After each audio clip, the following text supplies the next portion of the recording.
Thanks, guys. I'm Jack Taylor. And I'm Shamari White. And we're out here on the street today in this hot Columbia weather to ask the students of USC their opinions on certain things going on in the NBA this week, such as KD's latest Twitter scandal, I guess, if you could call it, as well as Kyrie's attempt to cover up the real reason why he left Cleveland. The NBA jerseys. And then which team they think is the best or their favorite for the new historic teams that come out in the new NBA 2K. So now we're going to try to talk to some people on the street or get them to Let's talk go to us. find some people. So Kevin Durant apparently he made these fake accounts on Twitter so he could argue with people about himself and about the team. And he ended up posting something he was going to post on a fake account to his actual account, kind of bad-mouthing, the team and the coach. And then Kyrie Irving, during an interview, tried to cover up the real reason why he left Cleveland. So who do you think out of that took the bigger L, took the biggest loss? Probably KD. I think having fake accounts is super big no-no when you have your own account to say whatever you want. I'm gonna go with Kevin Durant on this one. I'm fans of both of the guys, but I think Kevin really just kind of, as he said, it was childish and idiotic, and I kind of tend to agree with that. I would say Kevin Durant only because he backpedaled like crazy. Mm-hmm. Yeah. He's a. What do you think, Kyrie? I'd still say Kyrie.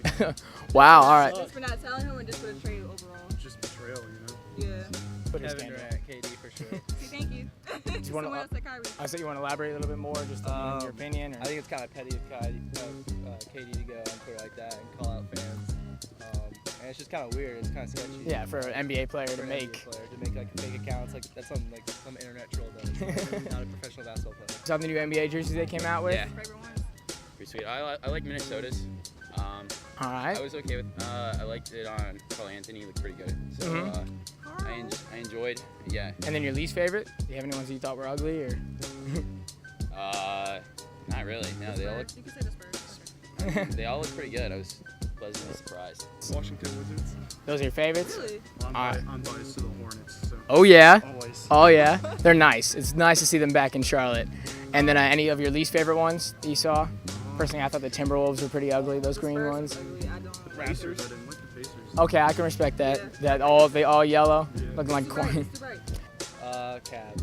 All right. Okay. What about your least favorite? You got any ones that you think are really ugly? Not really. I haven't really saw all of them, but. Okay. I'm just going to let you know right now the Spurs is ugly. She's very adamant about how much they are ugly. Who do you think is going to be the best historic team? They're making these new all-star teams for each franchise. Yeah, I don't know. So they're going to have. Keep up with that. I was gonna say it's gonna be like for the Bulls, you could have MVP Derrick Rose, Michael Jordan, Jimmy Butler. You could have all It's overall. It's overall, yeah. So Lakers could have probably 2 Kobe Bryants. You could They have, have a ridiculous team. yeah, the Lakers could have the Celtics. Hey, even the Hornets could have a pretty good team. Yeah, Phil Muggsy in there. Oh yeah, I'm definitely Lakers. that's a lot of people will say. Lakers. Celtics could be good. Celtics could have a good squad there. So, yeah. All right, I think that'll do it for us here today on the street. We'll send it back to you guys in the studio, and see you next week. See ya. All right, much appreciated to Shamari and Jack. Now we're going to swing it over to what they had to say. Now, first we're going to talk about who took the biggest L in between Kyrie Irving and KD. Obviously, we know the issues that happened. So I'm going to swing it over to you two. Who do you think took the biggest L between the two? Well, first, can we talk about how awesome their trailer was? Because, I mean, we don't even have that cool of a trailer there, D. We don't. I haven't made We got to time. work on I haven't made time to that. make a trailer. I'm sorry. I'm sorry to the fans and the people out there watching.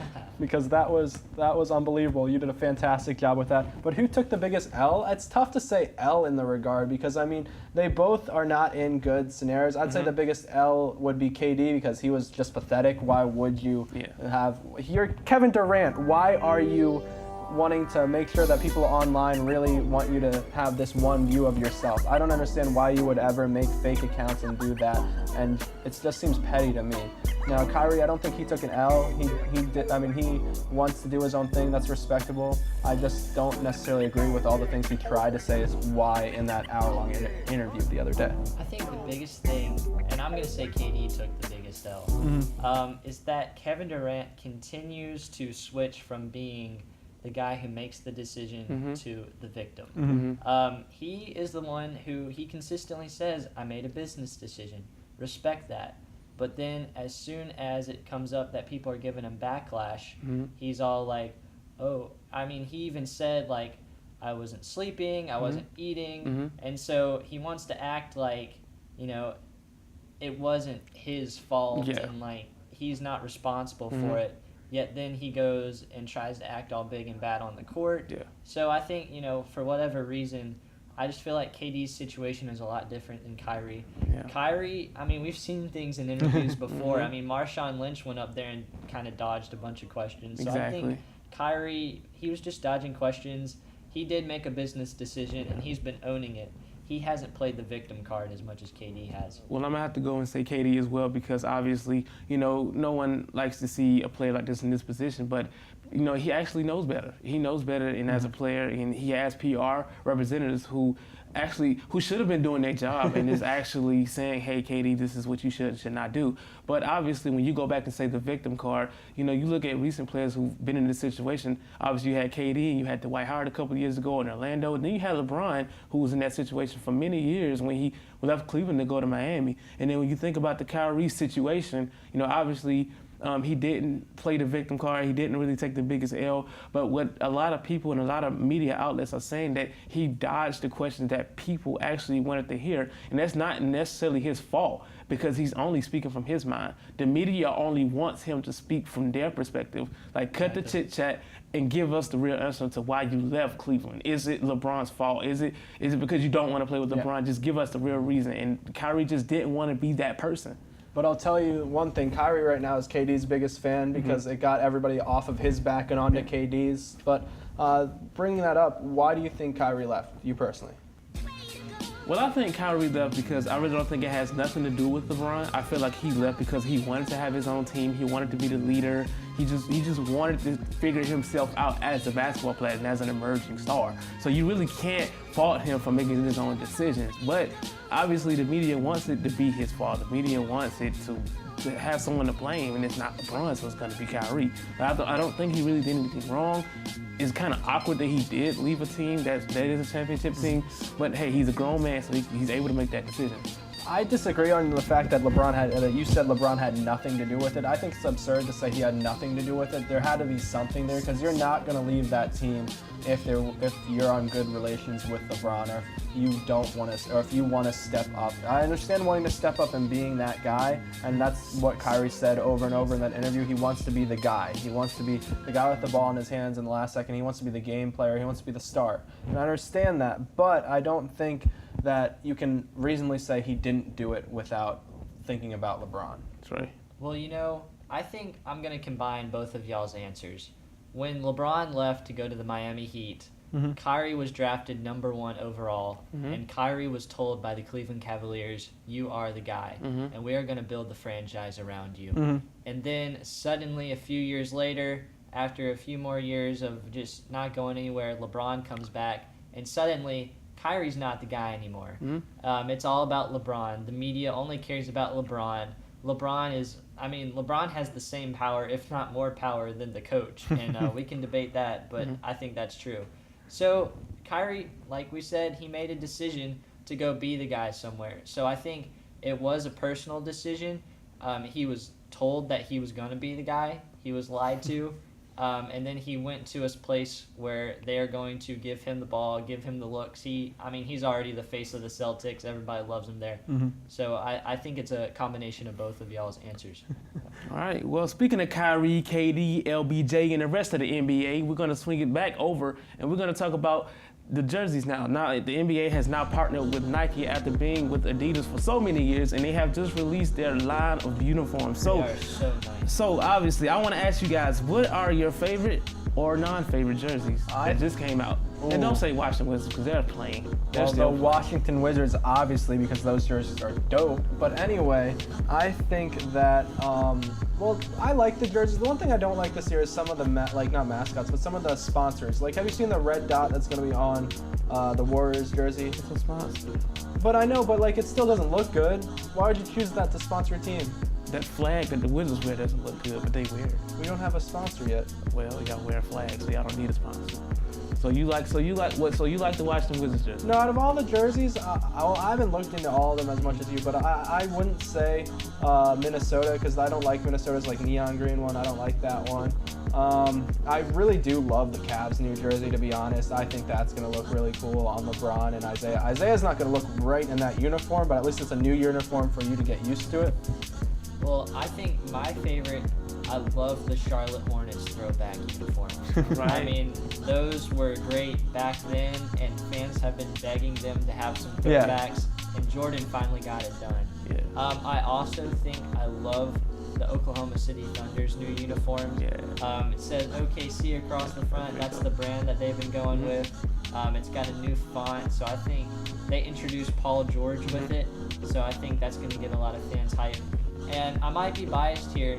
My least favorite jersey is the Golden State Warriors alternate jersey.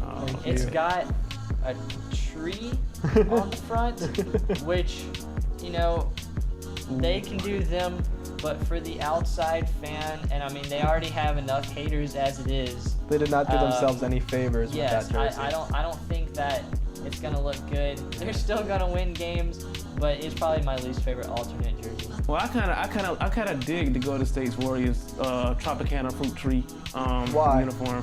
This is dope. Why? It looks like a family tree. It's all What does that have to creative. What does that have to do with the Warriors, though? Dubs are But I like it. I family. like it. Cause when they had the alternate jersey, the sleeve jersey, they were Yeah. black and they were pretty dope. So I like them now. They're sleeveless and they're like black and white and yellow, gold, however you want to call it. You know, I like Portland's all red. That's kind of dope. Denver Nuggets is pretty sick. I Brooklyn miss their Nets. old jerseys, the Denver Nuggets old jerseys. Brooklyn Nets is pretty sick. Charlotte Hornets. So many. Then the Phoenix Suns. The Phoenix Suns all black. I gotta give you one. I don't even like Phoenix, but I'm gonna get one. My least favorite jersey is probably, man, it's hard because that one look dope. To be honest, I don't like the Rockets only because they're still the same. The team that you're now a fan of, you don't like them. They're still the same jerseys, and of course I watch the Wizards. Oh, because you want to No, trash my because they team. look like a flag. I don't know why they. That's ill. We're in DC. Okay. So you don't like the Nationals jersey either? They have flags on their No, jersey. because they look The sick. Clippers curly also W? have good ones The too. Clippers do have good the ones. Clippers, they went from having like the most repulsive uniforms to definitely one of the cleanest looking. Uh-oh, those are fighting words for Nah, D. because Chris Paul is in Houston. Even though I don't like the Houston uniforms, I'm done with LA. So those are my picks. And once again, we still standing in the NBA with this. We're gonna switch it back to NBA 2K18. Now 2K18 just was released this Tuesday, and now they have just released these all-time teams, whatever you want to call it, historic teams. Just know every team on there is unfair, okay? Everybody is not allowed to play with the Heat, Boston. the Magic, Boston, Boston is insanely good. the Warriors, LA. LA. Actually, so in other words, D's not going to let me play him in 2K Let me tell you something. anymore. Listen. Let me tell you something. I beat him all the time and he gets mad. Listen. What? Listen. God dog, listen. Yeah. Look at boy. Look at him. Everybody play with the Nets, okay? Because they ain't got nobody. They got Vince Carter, and that's it. Play with them. That's it? Yeah, I'm playing with the Magic. That's So what I'm you can playing play with the Magic, but if we play, I have to pick just Vince Carter, that's it? You doggone right. Why? Because At least I got Jason Kidd, so maybe I'll win. he need to get hurt. Okay, all right, so Trey, who you like? Who you got for the all-time team? Well, I think I definitely really like. I'll be honest. I haven't played with the all-time teams that much, but just playing with the game, I feel like since it's really early, it's still in developmental stages. I think it's kind of broken at some points. I mean, you have some teams that just can't miss. Then you have some teams that can't even make layups. So if I'm just thinking about all-time teams off the top of my head, the Lakers come to mind. I mean, because You can't play with them. and obviously because the Lakers are definitely the best, historically the best franchise. Maybe behind the Celtics, but I like the Lakers. But I think also the Magic are pretty good because they've got like Penny Hardaway, Shaq, Dwight Howard, Steve Francis. They brought Steve Francis back. Yeah, I'm they so did. happy. I am.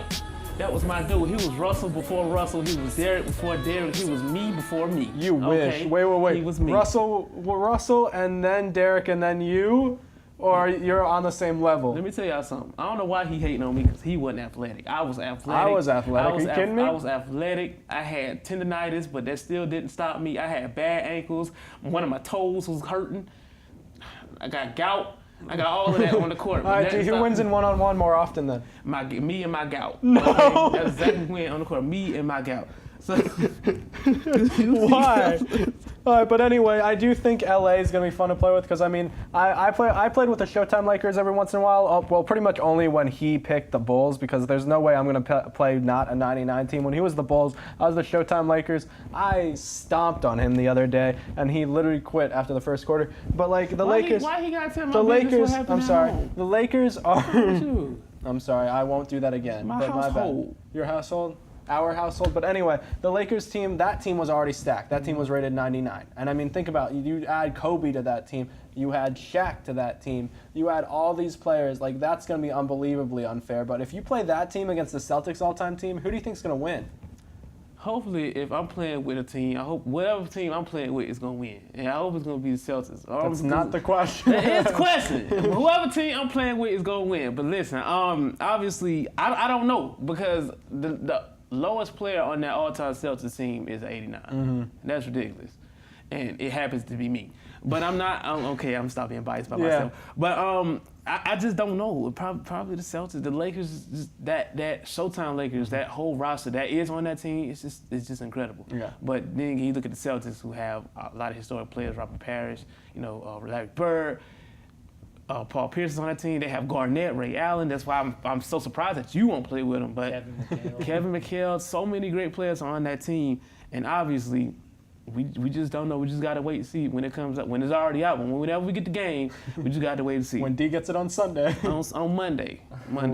So we're going to swing over to the last subject of the day. Aaron Hernandez has found out that he has CTE, which is a critical brain disorder. And a lot of people are really asking the question, should this be the reason why he's been acting the way he's acting? He committed suicide in April, and obviously his girlfriend is trying to sue the NFL and the Patriots.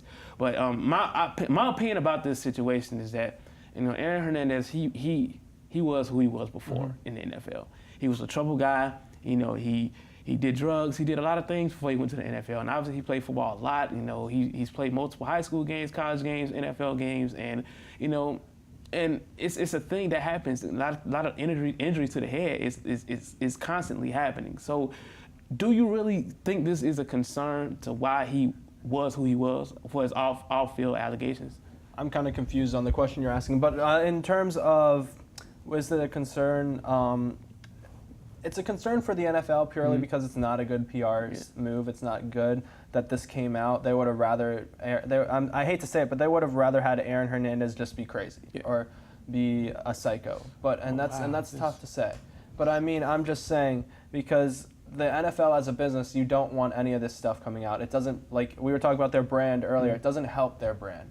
But I think the bigger question is just overall with football in terms of safety. That's the one I want to get out of this. In football, you got to be safe. They've made new helmets that are supposed to be really good. They've made some improvements. They've started having targeting penalties. They've started having all these stuff to somehow limit the head. But football's a dangerous game. It is. And so, like you said, Aaron Hernandez knew it coming into it. So I don't understand necessarily the whole suing aspect. I don't think she's going to win because, I mean, she's going against the NFL, who has great lawyers, and the Patriots, who have absurdly great lawyers. Trey? Well, I agree with you, Ben. It's just that when you go into playing football, you know what you're getting yourself into. And if you don't want to do it, if you're in the NFL right now and you're thinking, hey, I don't want to have a head injury, don't accept that paycheck. Don't sign that contract. Nobody's forcing you to do that. You are signing your name, and you are setting yourself up for this. You know what you're getting into from an early age. I mean, they let you know, like, you're going to get hit. So I think, like, Aaron Hernandez, he had trouble with Florida.